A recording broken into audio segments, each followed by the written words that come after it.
Hello, beautiful friends. Thank you for being here, for awakening as we are all now waking up faster and faster from what we can call the cave, the false matrix that was tricking our mind, tricking our senses.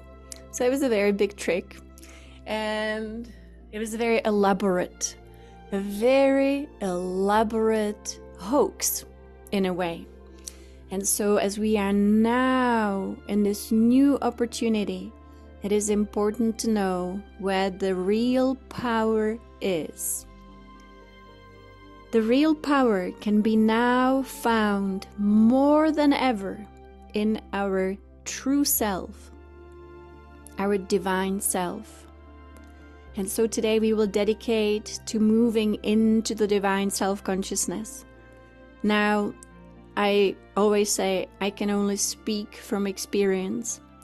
And so my experience started with the divine self after many years of meditation. I had no idea that we had a divine self, except for just an idea of it, like, oh yeah, your higher self, your soul, your spirit, your divine self, your I am. It all sounds the same when it's not actually fully authentically realized, not through intellect, but through an energetic transformation. So the energetic transformation is what really does it. And so for me, I was meditating and meditating and meditating. I did so many different types of meditations, but number one was always Orin. That was always my number one meditation. And so even if you just go to orindaben.com and you just work with the free tools every day, every single day, you can do the same free tools and you will every day make progress. What does it mean to make progress? It means to actually shift gear from the old self that probably we all have or had into the divine self. Not through intellect, not through knowledge, even though that's also very supportive, of course, but actually it's an energetic shift. And what shifts is what people call the Kundalini. It is the consciousness within us that was asleep in the first chakra and the second chakra and the third chakra. And it was kind of trapped by the matrix in those chakras. And so all we did, we identified with the physical body so much that we would say, that's me. I am that. When I look in the mirror, that's me. And that was only the trap of the first chakra. And then we had a lot of sexuality in this world, which of course it's very problematic because it was the other trap. And that was in the second chakra. And the Kundalini loved it because of course it's such a huge sensation, but it only stayed in the first and the second chakra. The Kundalini was really just moving from the first to the second.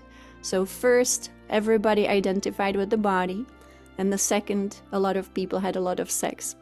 And so those were really where the Kundalini was moving for most people. The third chakra is the constant repetitive mind. So it's not the truth of our being.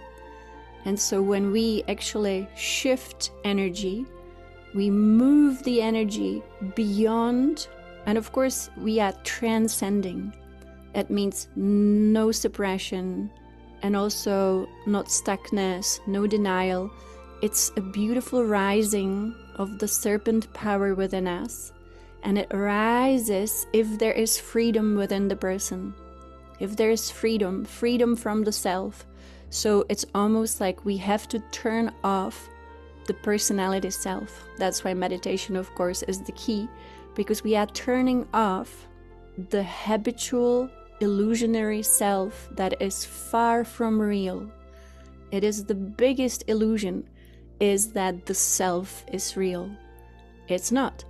It's just a lot of thought that repeat. I'm a woman, I'm a woman, I'm a woman, I'm a woman. I was born there, I was born there, I was born there. And this is when my birthday is.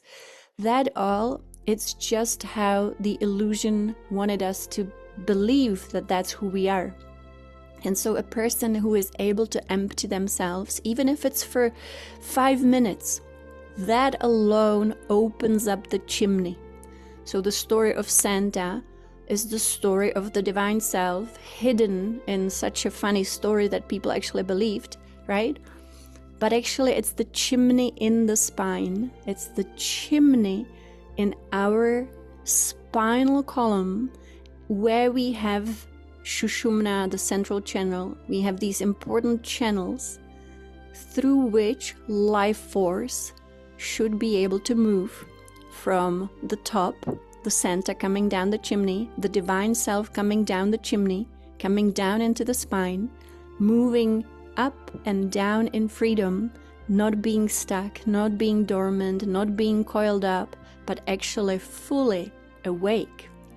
And that is how we transform. We transform when we allow emptiness to exist within us, mainly through meditation, but it even can be, when we sing these songs at the beginning, they're very important because they set the tone for our consciousness and they attune us outside of the habitual, thinking. Because usually when we sing a song, and especially when it's, sacred song, like a mantra, like what we had here about the Divine Father Ishvara, then the habitual self is on a pause. Because usually when we focus on the mantra, we, ideally don't think so much. We just really are, again, like a child singing a song. So we then empty the chimney, and if the chimney is clean and clear, which is also important, then the Kundalini energy, which is the unit of our consciousness, which eventually actually creates our rainbow body, is able to rise. And it is so blissful. So we will have the sensation that normally we associate with sexual arousal, but we will know that that's not where it should end. And so every mystic experience this ecstatic, orgasmic energy, but they would not hold on to it in the genitals. They would allow it to rise into the heart. And of course, that's where the game really starts, and that's where it gets really exciting, because the heart just gets ignited. And when the heart is ignited, all the upper chakras are able to allow for this rising to move all the way into the pineal gland, into the crown, and actually beyond it. And that's where the divine self is then self-realized. Then we can say we meet the divine self, we meet the divine, and we meet the divine through this process. And that is unmistakable. And that means, it's not knowledge. It's like, okay, you meet the Creator face to face. And that's pretty much it. So for that, the chimney needs to be clean, and the chimney needs to be open. And of course, that requires two things: openness of the heart and emptiness of the mind. Yes. So what happens then? It actually is how, a lot of people talk about out-of-body travel, astral projection, but there are different types of being able to leave the body. And there is one way of doing it, and Yogananda practiced the same process, and we will maybe speak about it tomorrow. I will quote from his book where he described how he traveled out of body. And at that time, he was describing that he was practicing it for 18 years, and that we should never give up, and not to just project into the astral. I know people, for example, a lot of people, these days, they do psychedelics, right? And maybe you are one of them. So a lot of people then end up having spontaneous astral projection, but it just continues throughout their life, but they just go into the lower astral. And so I personally would not want to be ending up in the lower astral. It's a very it's a game that we wouldn't want to play.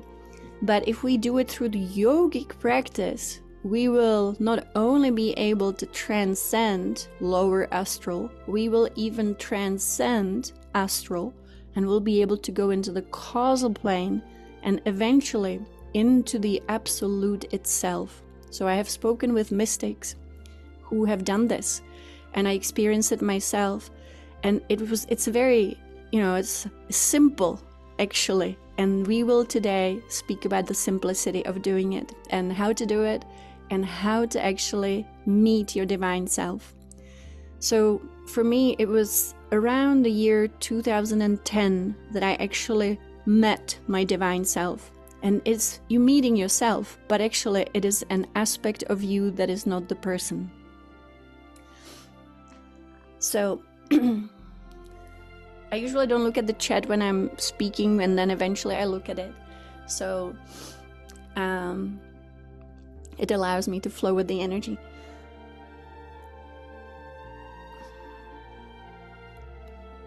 So I was doing a lot of Orin meditation, but I was also doing chanting. And through chanting, I experienced the miracle. I was sitting with my friend, and we were early 20s, and we were just chanting every day. We got together every day and we chanted a Lakshmi mantra. It was a very nice mantra. And I didn't know what sound could do. I didn't know what chanting could do. I just had a lot of like past life, and multi-dimensional memories, which we have, of course, that give us also our tendencies, that give us our passion. And so a lot of passion that we have comes actually from other lifetimes, because we bring the passion with us. So for me, the passion was to do the spiritual work. And so I was chanting with my friend, and then suddenly my heart just exploded. And it was very unexpected. After several days of chanting, nothing was happening, and I didn't even know that something could happen. But I was just chanting, and next thing you know, I had like an explosion that was very physical in the heart, and it was almost painful actually. And suddenly this like explosion shot all the way into my shoulder, and the heart just completely opened. And it was just a little bit of chanting with the Lakshmi mantra. I'm just taking a note here so that I find the Lakshmi mantra, and then tomorrow when we have our again gathering here online, so I can play the Lakshmi mantra, and then maybe you will have the similar experience. And so that was the first huge experience, of course, because I realized that our hearts do have like a shell around them just by the nature of this world. And even in my early 20s, all I went through was just basically childhood, right? But it created a shell around the heart. And so the mantra was able to completely crack it open. And so after that, I was meditating a lot with Orin. And then many years after, I was just meditating, and suddenly, again, you just never know when, we just have to keep going. The divine self revealed itself. And I had no idea what was going on. Yes, that Gurga, thank you. That's exactly the mantra I was chanting. Thank you. That's exactly it. And these Zoom calls, I only do them when I have time. And so right now, it's a vacation holiday time, so I have time to do those. So I always announce them through an email, and I usually post the date on the website. And so then the divine self actually, for the first time, truly revealed itself. And it was amazing. I could hear the divine self.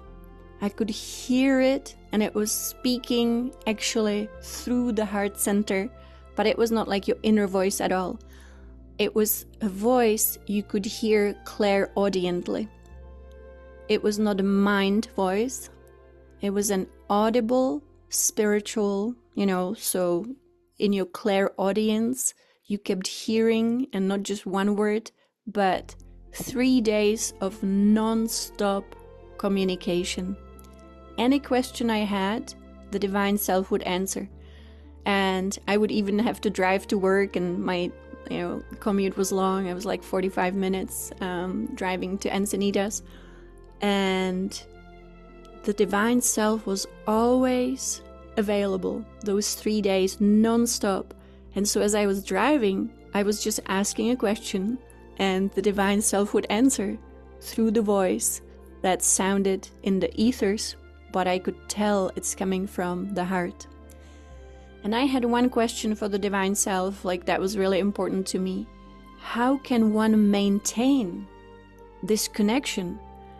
Do we need to stop doing something, start doing something? Do I need to stop eating this, drinking coffee? Who knows? And the Divine Self, there is nothing in this world that could actually prevent you from hearing your Divine Self, having a connection with your Divine Self, as long as you simply stay attuned.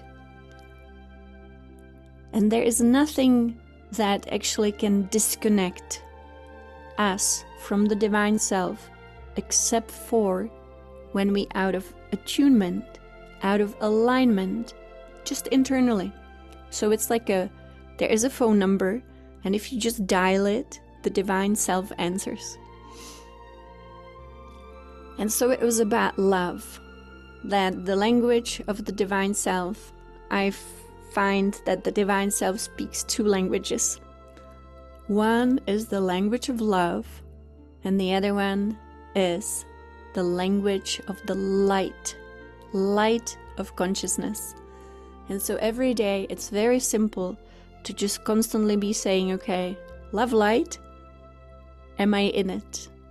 And then silence, of course, is required, because if we don't have silence, if we don't spend time with the Divine Self can be saying whatever it wants, but we will not hear it simply. So that's why a little bit of meditation is great. Yogananda predicted that one day humanity will have technology that will help them to actually discover their soul. And I shared recently, if you were on the call, let me just quickly find these, the brain waves that I find help immensely with attunement to our Divine Self through the transformation of the frequency in our brain. So again, if you've tried those, I highly recommend trying all 3. Read about the gamma waves. The gamma waves are incredibly transformative for the mechanism within us that we call the brain. And so the brain goes into completely different functioning when we listen to gamma waves with our headphones. So again, it doesn't matter if you're sitting, you don't have to be, you can, I often actually am making breakfast for the family, but I'm actually with my headphones. I tell everyone, don't talk to me because I cannot hear you. I'm listening to brainwaves. And then I still do something. For the Kundalini one, you do want to be, of course, sitting and doing your breath work and moving energy, which is exactly what it is, what we spoke about at the beginning. How do we go from the old self? The old self sits in the body, it sits in the 2nd chakra, and it sits in the 3rd chakra. That is our false matrix self. Our Divine Self is all that we are, all the way to the 12th chakra, all of it all at once, but mainly heart and above. The Divine Self is never actually identified with our physicality. It doesn't see it as real. And so that's why we can say all of it that we have been perceiving until recently, and still might be perceiving, of course, through habit, is actually an illusion of the first 3 chakras that limit our perception of who we are. Deep meditation with Kelly Howell, that's the one that I really recommend for when you want to meditate. That means closing your eyes, not doing anything, not moving around, and you can do it laying down or sitting up. It will work both ways. I love using that one also when I travel. And of course, this is, you can go deep into Kelly Howell's work and you will find, I have a lot of her brainwaves. There is one if you want to take a nap. There is one if you want to sleep well, and so many different ones. This is the time when we really want to shift gears, Because it would be a shame to stay in the old self when this amazing opportunity is here to be in the divine self. The divine self is really our illumination. So I started to have a lot of experiences with the divine self, but it always was, for example, 3 days nonstop, the divine self, and then it evaporated. And no matter how much I meditated, I could not get back into the divine self until 2020. And so I think 2020 was a huge breakthrough year for all of us. And this would be an image I would use for the divine self. The divine self is that bright, white golden light above us, all the way in the highest dimension of our being. And today we will open to the divine self. So again, meditation, doing your brain waves, doing your breathing techniques, but because we are a holistic system, right? Like, we do have a body, we do have a breath, we do have the body to have a certain posture. So within us is an incredible potential to simply open up all the portals so that we receive the divine self fully. So we are back in this amazing design. This is actually, I found this online as a picture, but it's such a great picture because it really shows how the divine self operates. The divine self is like a huge luminous sun way above us. So we can call it also the God self, we can call it the I am, we can call it the true self. And so we've had some avatars on this planet and some mystics who were able to actually receive that divine self fully. And so then they didn't have a personality self, they didn't have an ego self, they were simply an expression, an instrument, a channel for their divine self.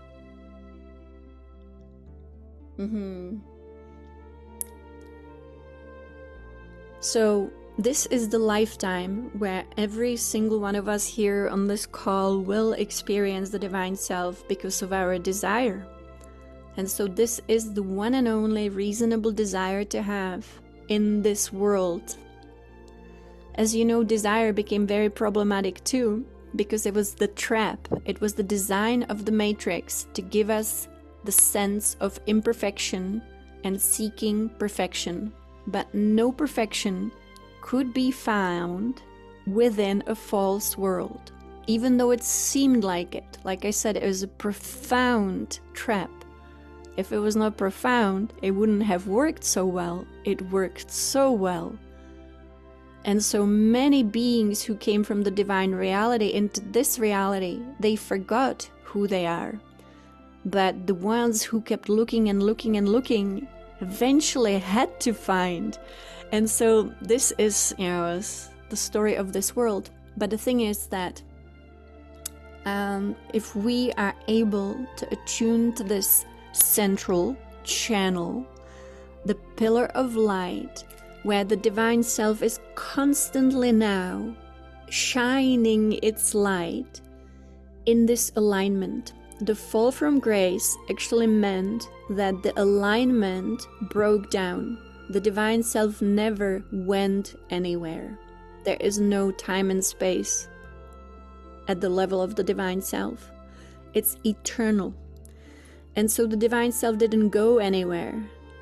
But this chimney broke apart. And then what was left was just a little human in a body in the cave, looking around at the shadows around and saying, "Who am I? I don't know." Maybe religions, I think, were also very much the part of the cave. And so many religions didn't know the truth about the divine itself. And so they invented a lot of things within the cave in the false matrix. But now this is for all of us, the structure is back. And this structure is actually where we simply have to relax enough to receive the divine self.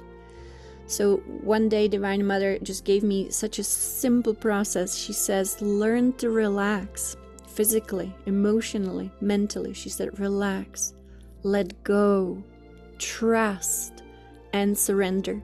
And so I recommend meditating on these 4 words. What does it mean to deeply relax? What does it mean to let go? What does it mean to trust? Not someone else, but your own divine self, of course.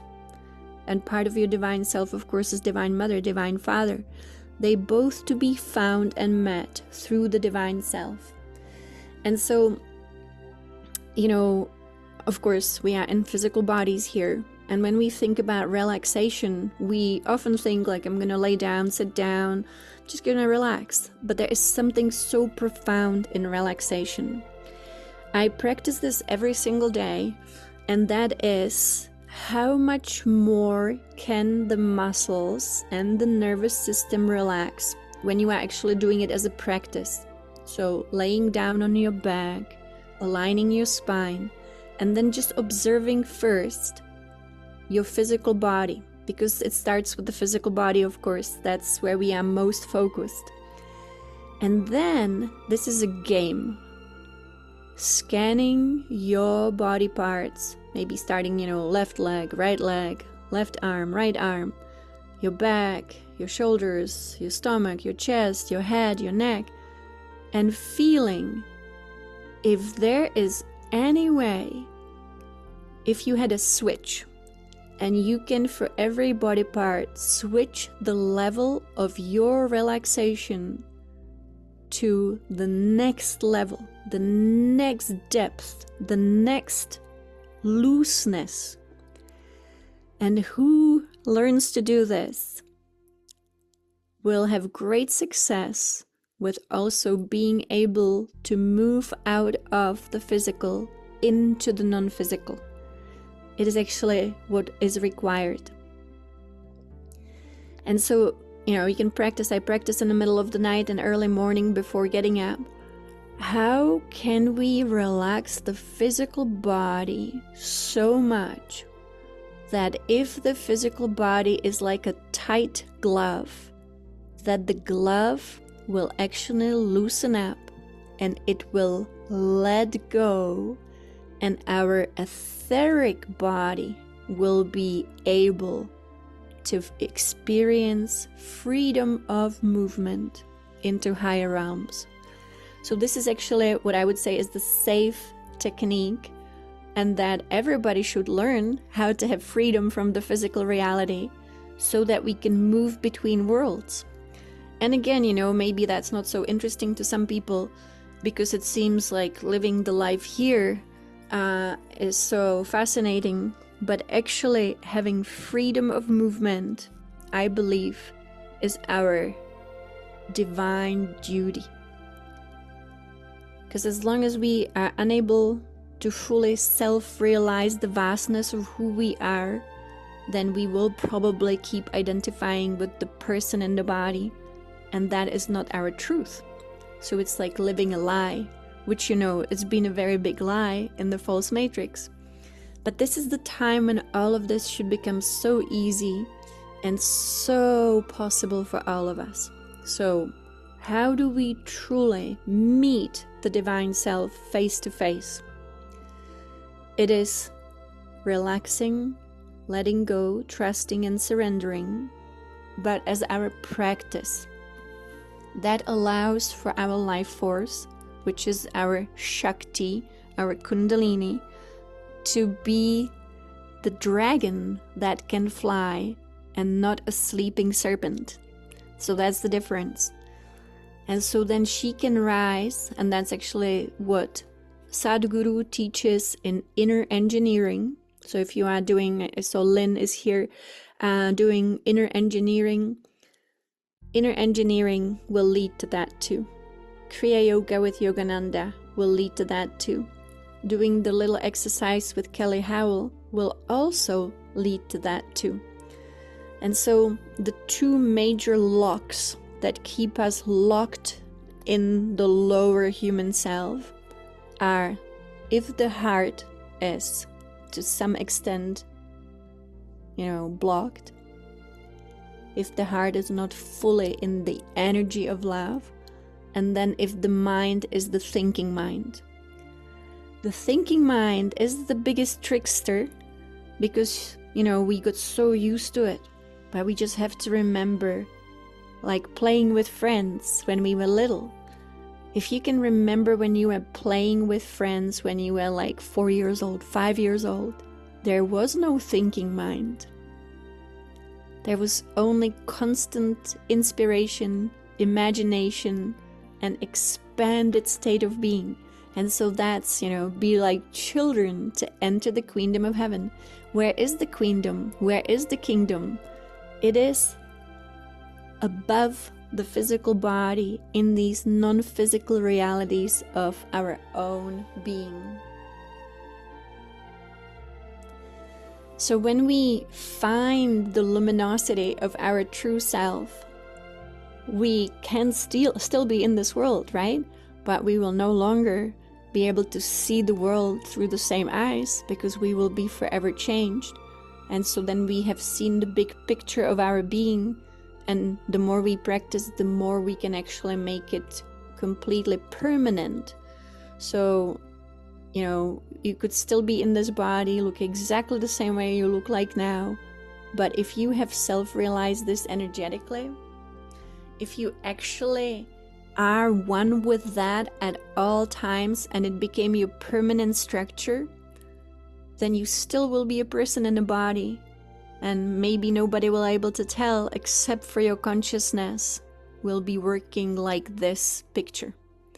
So constant connection to the divine self and not believing the hype of the little illusion, which is the person in the body. So there is, of course, we got so used to this reality, and the way that we perceive this reality is through our 5 senses. There is no reality without our 5 senses. And so when we practice this technique of emptiness, of deep relaxation, deep relaxation, every day, try it for 10 minutes, 20 minutes, and just make your physical body in a way so heavy that it's like being in Shavasana, the posture where you kind of allow the body to even feel like there is no life left in it. I know it doesn't sound very good, but it is kind of like feeling like the body is actually dead, lifeless. And it's actually a great practice, because that is the deepest relaxation we can ever achieve, isn't it? When you think about it, what is the deepest relaxation? When we completely let go. And I don't know if you guys played as little kids, you pretend to be dead. And, I don't know. I think that's the game we played. You pretend not to be moving. You pretend, right? Has anyone played that game? Okay, great. So we just have to play that game again. Wonderful, wonderful. So that's a great game to play with yourself. How completely relaxed can you be so that you are motionless and even, of course, eventually breathless? The yogis, they figured all of this out, of course. They knew they were in a false matrix, and that's why they did crazy things. They would drink poison and nothing happened, because they did not identify with the body in the false matrix. They could do anything that would kill anyone else, but they were not identified with the body. They couldn't even stop their hearts. They didn't have to breathe, because they knew all of those functions only belong into the realm of the body, but they were sustained by their divine self.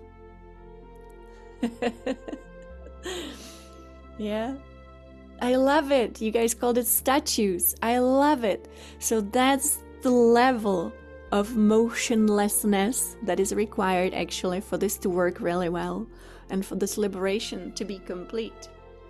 Yeah, exactly. So, when you look at all these miracle makers, the great yogis and avatars, the mystics, how did they do it? Well, they were not of this world, meaning they did not identify with the body. They only constantly identified with their divine self, that is the magic. So that's how they could do all these things That's how they could actually have even fun in this world because they knew the world was not really real. That's why they had no desire. The other night, it was really funny. There was the revelation about the Matrix ending, dismantling, and like I said, there are still the pillars of the Matrix that are standing, but if you imagine a huge factory that had a lot of bricks and it had the ceilings and the floors and the roof, all of those have been dismantled except for those little parts, but the dismantling is still happening. And so I actually recently found an amazing scientist. He's an engineer in India who since 2012, I think, has been researching all the ancient texts all around the world and comparing them so that we can have exact calculation of when the new age will start, when the end of Kali Yuga is. And he says the end of Kali Yuga is on the 21st of March 2025. And I will have to put the video into an email so everybody can watch it. It's amazing. He basically calculated from all the Vedas, all like Sri Yukteswar, texts, the holy science, and he compared all the different texts from all around the world, from all ancient traditions, and he came up with a date that Kali Yuga ends on the 21st of March 2025. Yeah, it's absolutely brilliant. Yes, Moni, thank you. The interview was with Heather Answorth. Are you able to find it and put it in the chat? Or anyone can search for it? It was amazing. It was actually mind-blowing. And to me, that's what it takes these days. It takes someone who's an engineer, who knows the math, who can put it into computer and calculate to come up with this.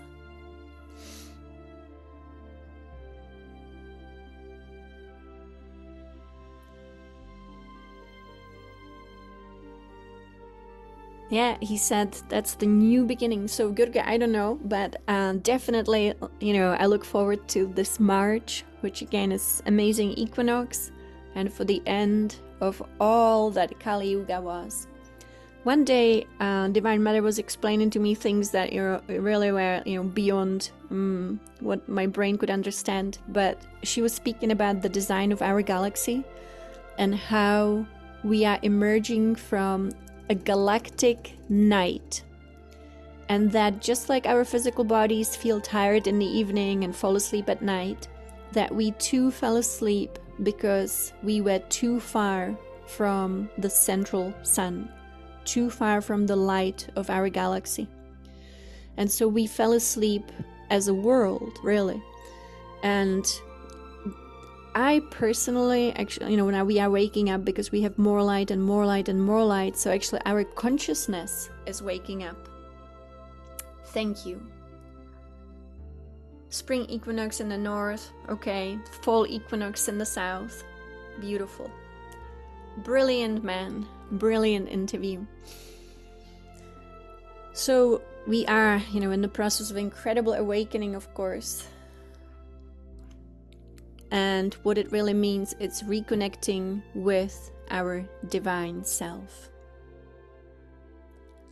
So again, the process is very simple.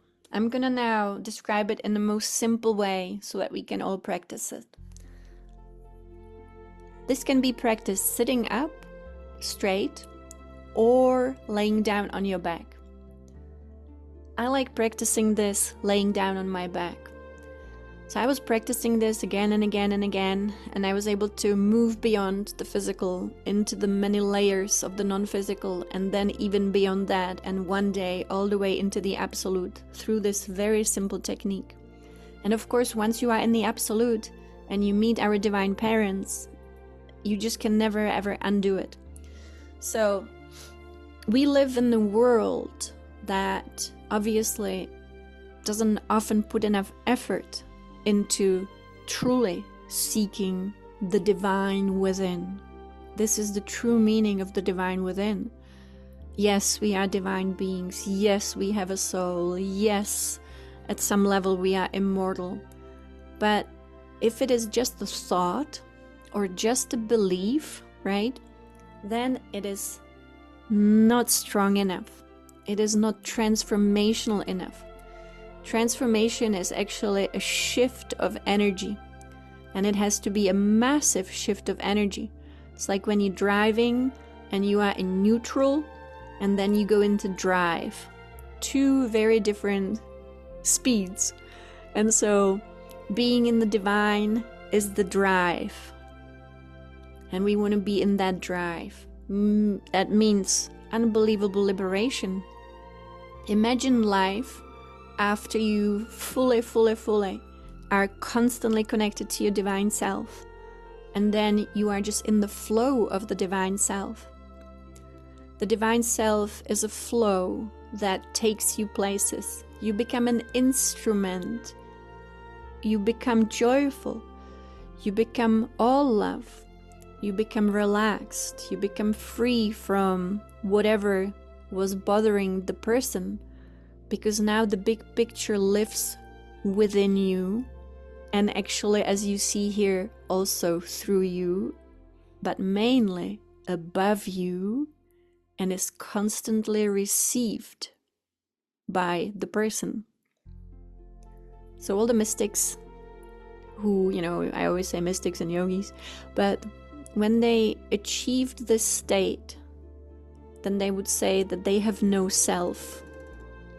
Then they would speak about the real self, and the real self is always the divine self.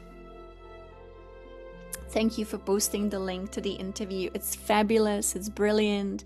The man has such depth, and he's truly, I would say, a devotee, understanding fully what he's speaking about, even though it came from research.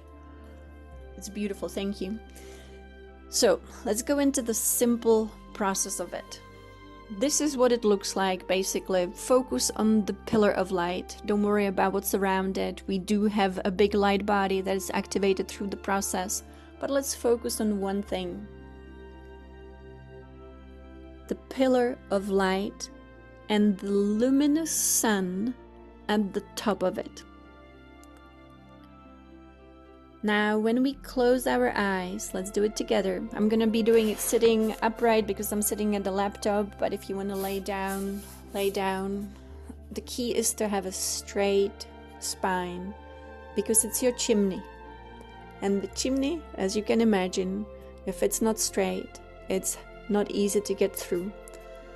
And so we just simply start, always, by getting into the posture. Whether it is sitting with your back straight, your chin slightly up, or laying down on your back, ideally without a high pillow, so that your neck can be an extension of your spine. And now getting into the deepest state of relaxation.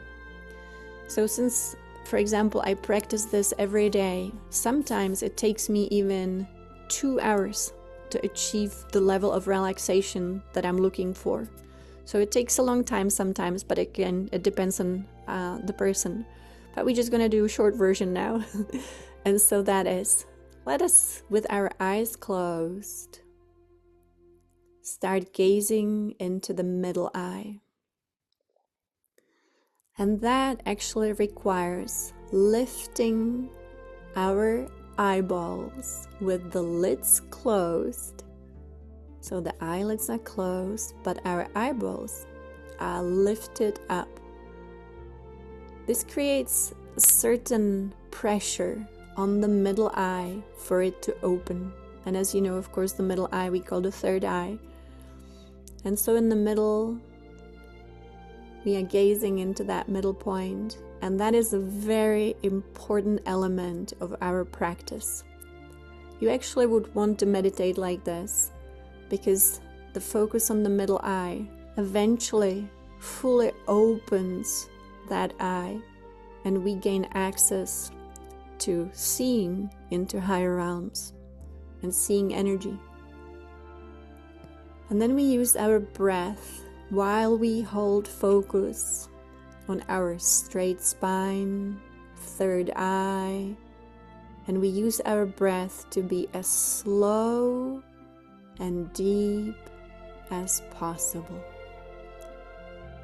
And so we inhale very slowly and deeply, while focusing on the third eye constantly. And it's okay if we lose focus, we simply find it again. Deep exhale. And because we are masters of focus, we can focus on several things all at once. And so our next focus is the spine, and we still have our eyeballs lifted into the third eye. So that doesn't change. For this entire practice, we want to stay focused with eyeballs lifted up, truly looking into the middle eye physically, gazing up, but now focusing also on the spine, just becoming aware of our spine within the body, which means also our neck. And now we will go up the elevator, up the chimney that the spine is. And while we are gazing into the third eye, we start moving focus with inhale up the spine. And so we start at the base of the spine and we slowly inhale up the spine, just slowly inhale up. And bring that breath all the way through your brain centers into your third eye. And exhale back down as if you're moving through the brain centers from the third eye. Back exhale down to the base of the spine. And we want to do this quite a bit. So again, if I'm trying to have a very expanded state of consciousness, I do this until I feel a shift. But maybe you can just do it for a few minutes a day. 10 minutes is a good start. Moving just breath up the spine with the inhale. Always inhale up. So we inhale up.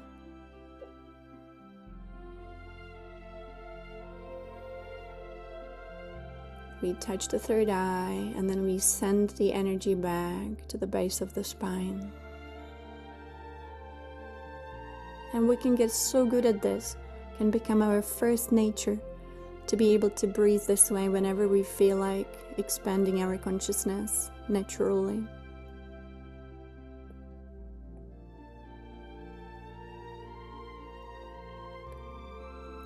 And we will take it to the next level. The next level is focusing on the heart and on the energy of love. Energy of love. So we want to feel the love as energy, as magnetism in the heart. The portal is within the heart, of course. And so we every day want to spend some time focusing on the energy of love. For most people, it is first difficult because they think love. So they think, I love this. But we need to feel it. So we go into the heart center and we kind of start generating a feeling and energy of love. What does love feel like? And of course, the heart center knows that love. Maybe we feel expansion. I would say usually it feels like an expansion. We can start feeling joy as well. But it's really all love. And we are really generating energy of love.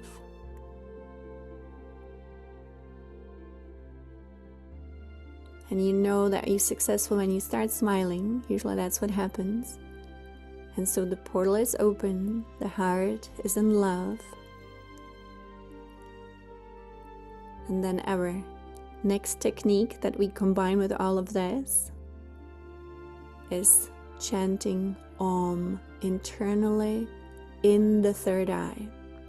And don't worry, first it's a lot to do all at once, but it becomes your first nature. It becomes such a wonderful habit when we practice this, that every time you will have a moment, you will be able to go back to this And especially when we're laying in bed and we are on our back, this is a fantastic practice to have.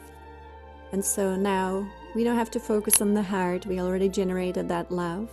And so we go back to focus on the third eye, lift your gaze up, know that you have a spine, and that every time you inhale up the spine, and then you exhale down the spine. And now we will add that Om. In your third eye, imagine, and this is where imagination is such a wonderful tool, that as you focus internally on your third eye, on the middle eye, you are also sounding Om in the third eye. So as if you could just sound it in your head, but focusing on the third eye, okay? So we'll again inhale up the spine, focusing on the third eye and internally chanting Om. And of course the breath continues. You still keep moving the air up the spine, down the spine, up the spine, down the spine, as slow as you can. And at the same time chanting Om.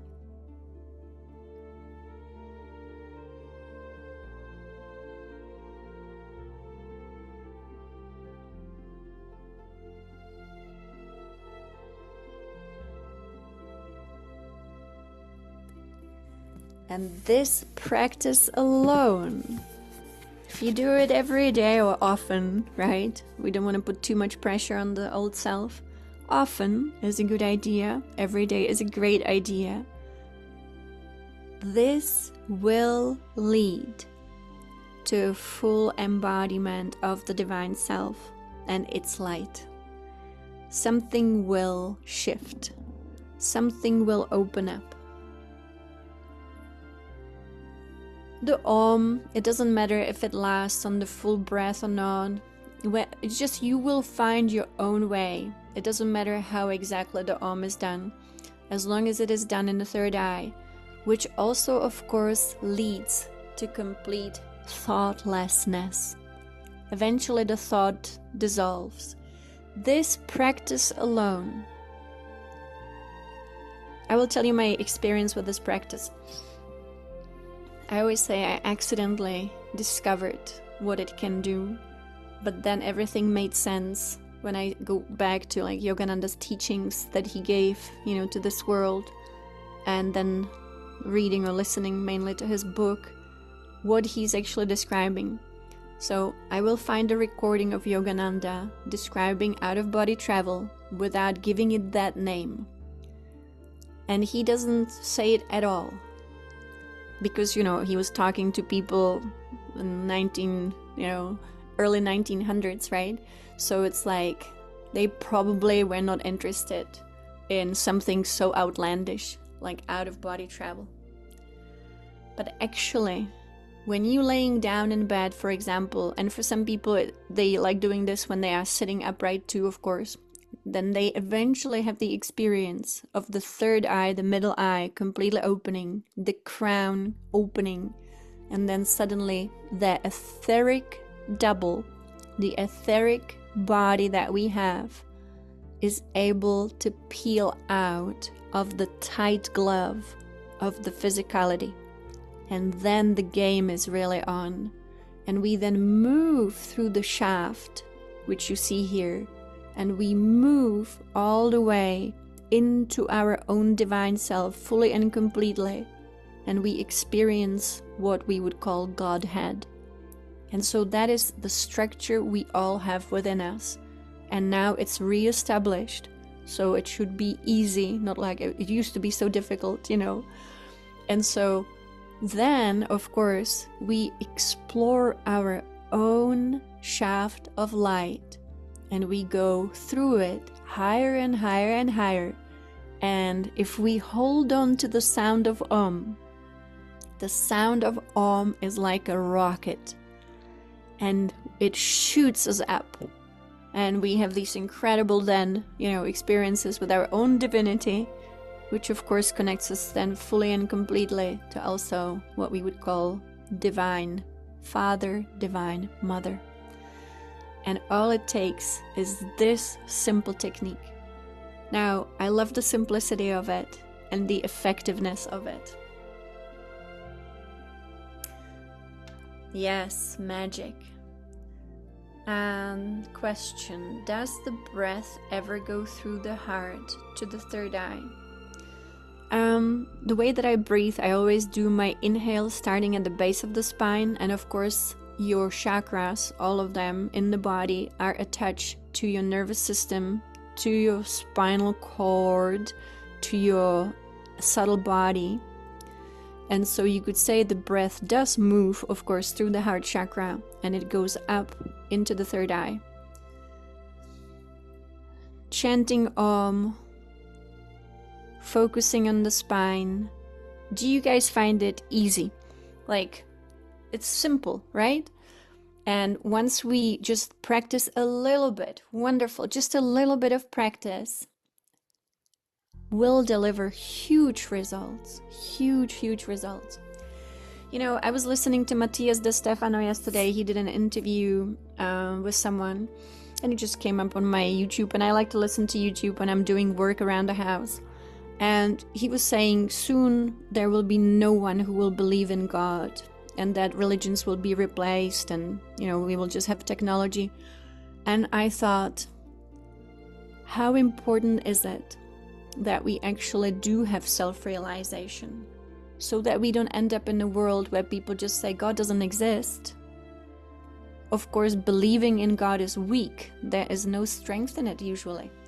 So we do need to have a technique that allows us to actually absolutely 100% experience the Godhead and say, actually, for those who put a little bit of effort into this, God is very real and cannot be forgotten and must be self-realized. Beautiful. Right? So the greatest love exists within this structure. The greatest light exists within this structure. The I am that I am is this structure. So again, the Om is just magical, but I also have been, I play with this every day because it's fun. It is so fun. It's almost like a little bit, I've never actually played a computer game, but I imagine that's why people play computer games. It gets addictive, right? Because it's like, what's beyond the veil? What is the next level? What else can work magic?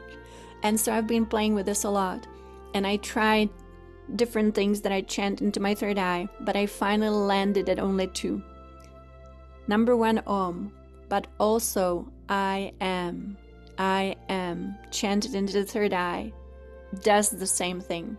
So you can play with it. Yes, the eye muscles will absolutely get accustomed to it. You will actually love it. And then let's say you go to some sacred spot and you want to see the energy of the sacred spot. Then you will just simply sit down, you will gaze into the middle eye, you lift your gaze, and then you relax. And next thing you know, you get to see. And that's really how the third eye is open. It's very beautiful. And so we're gonna do, of course, we'll repeat tonight at 5 p.m. if anyone wants to repeat. I'm posting the recordings on YouTube also, so that we can go back. I think some of the stuff, it's good to go back to some of it, especially how to completely exit the old matrix, how not to believe the illusion of it, and how to move into the divine self, of course.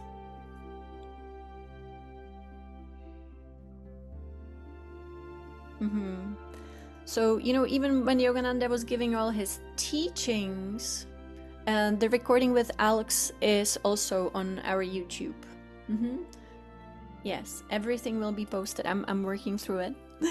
And so when Yogananda was giving these teachings, he knew ascension was not an option at that time. He knew it was just an individual thing where an individual would have to try so hard, put so much effort, be so disciplined, have nothing else on their mind, and just to be able to realize this structure, because those guys had a much harder job. They had a broken chimney, but our chimney got restored. And so now we simply have it. We just have to learn again how to move through it and how to be able to go up. If you find yourself in an expanded state of consciousness through this technique, hold on to your arms. The arms are magical, and arms will open the next. And I don't know what's beyond the absolute, but that's as far as this technique can take us.